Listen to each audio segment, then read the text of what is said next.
is within you, has become a part of you. With that, feel one deep breathing, very slow, very deep. You and the goddess are inseparable. And then slowly open your eyes.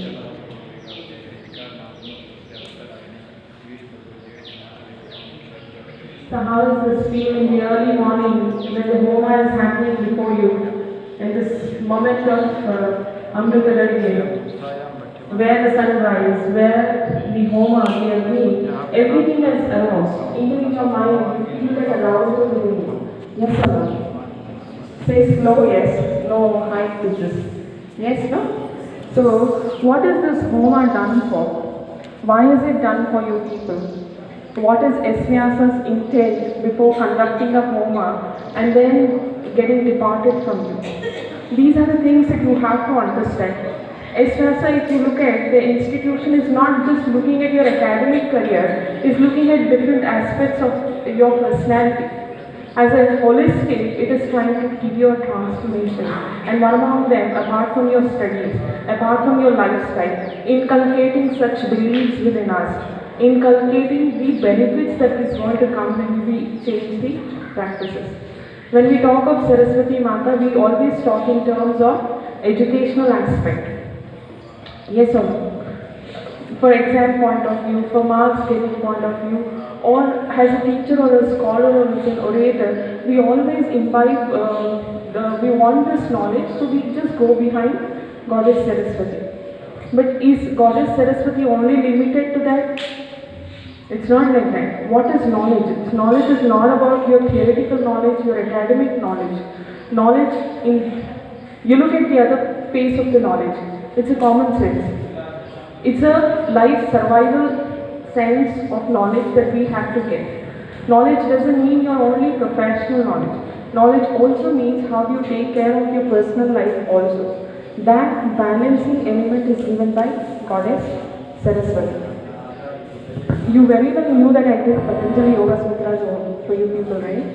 So how do we look at Goddess Saraswati's image? What is the image of Goddess Saraswati in our mind? A white saree. I'm not wearing a white saree, but a white saree, a white lotus, a vehicle that also symbolizes white. What is the vehicle of Saraswati? Swan. So everything is white. So the deep hidden meaning of it is what? Purity. The very word Saraswati, when we split and understand, Saraswati, Sara means the god of essence. Anything and everything that we do, we should have an essence to it. That sattva should be there. And that element is embodied in this god Saraswati. And apart from that, she also is signified with 4 arms. What does this 4 arm resemble? The 4 arm resembles the faculties. She encompasses our mind. She is the god of our mind. The Vedamata Saraswati is the god of our mind. Why do we call it so? The 4 elements or the 4 arms represents Chitta, Manas, Buddhi, Ahankara. She has taken in compact with it, and then she is presenting all these elements within me. How do I go further? She has a rosary, the Japamala in her hand. What does that signify? With all the 4 elements of this mind, I move ahead with a lot of contemplation and meditation. And then she has a swan. The swan represents what?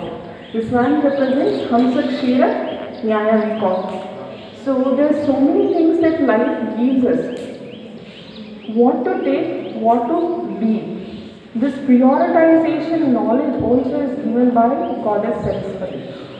So for all these elements, we have to introspect this way. When you are blessed people to have the Saraswati Homa right in front of you, having some very qualified experts who are being formally trained also.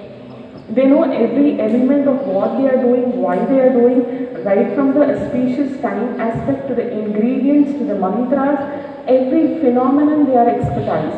And we are being blessed getting the puja done through them. So in fact, the effect is also very high. So this consciousness together and also the knowledge of prioritization with the vehicle of Saraswati, we have to understand that life is not just the scholarly knowledge, life, it is giving us the life knowledge. We have to pray Goddess Saraswati for us. Talking in terms of the technical terms that you know, Saraswati resembles the confluence. Saraswati resembles the confluence of your right and left brain. When we are talking of chakras and all, if Ida represents one Ganga, if Pingala represents Yamuna, the Sushumna is represented by Goddess Saraswati. So when we attain this Saraswati, there is a balanced behavior in us, there is a balanced thinking in us, there is a lot of potential aroused in us. So for these things again, we do it. Now we say Homa. Like in yoga, for every asana we have a separate name. When we talk of Homa, the altars also have different technical names. But we people are not aware of it. I am a part of you, where I am also not completely aware of what all these people do it. So how would I look at it? A simple term which gives you the whole meaning, fire lamp.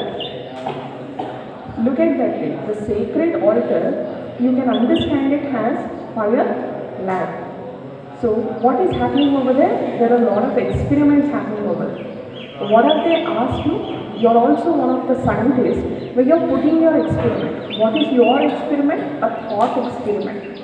When the Agni Jwala is coming, what is it that you want to get accomplished in life? Look at that Agni. Connect with those mediums. Connect yourself with those mantras. And then see the impact that happens in your lifetime. That is your Sankalpa Shakti.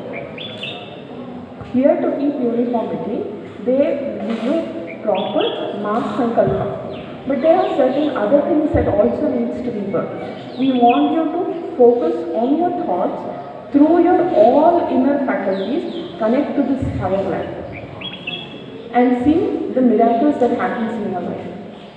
So this is the importance of Saraswati Homa. Why this part of your junction of your journey, this is done is when you're carrying home the effect of Saraswati Homa. You're protecting. Naveen made you chant this Pranava Devi Saraswati. How many of you are aware of the mantra that, the meaning of the mantra that you chanted? What exactly were you doing over here? Pranava Devi Saraswati Vajayabhir Bhajini Vati. You are trying to request the God, you're pleading the God, you're praying the God. Please Goddess, the knowledge that I have acquired over here, the powerful knowledge that has been given to you over here, let it be protected strong within me. Let it make me strong within me. Let it become my armor. So these are the reasons that this is being chanted. So never ever in your life, even without understanding the concept, don't go. Because when you understand, there is a lot of involvement. They asked us to talk about Saraswati Home as the proceedings are happening, so that you strongly connect to the Homa lab. This is your lab. You are the chemical reactions for it. Yes or no? So there are so many scientific researches done on this area. One among that, one paper is my own paper, where you put your mind to this, the whole physical reality changes. That is my research paper.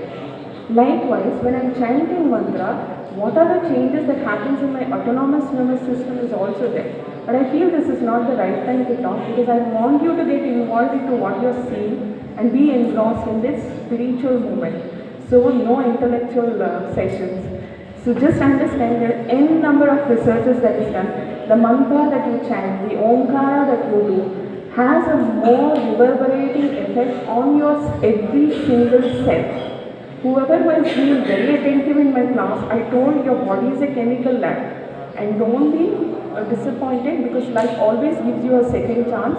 Because it is a chemical lab, anytime you can, this permutation, combination of your chemistry within your body system, you can always come back in a new form.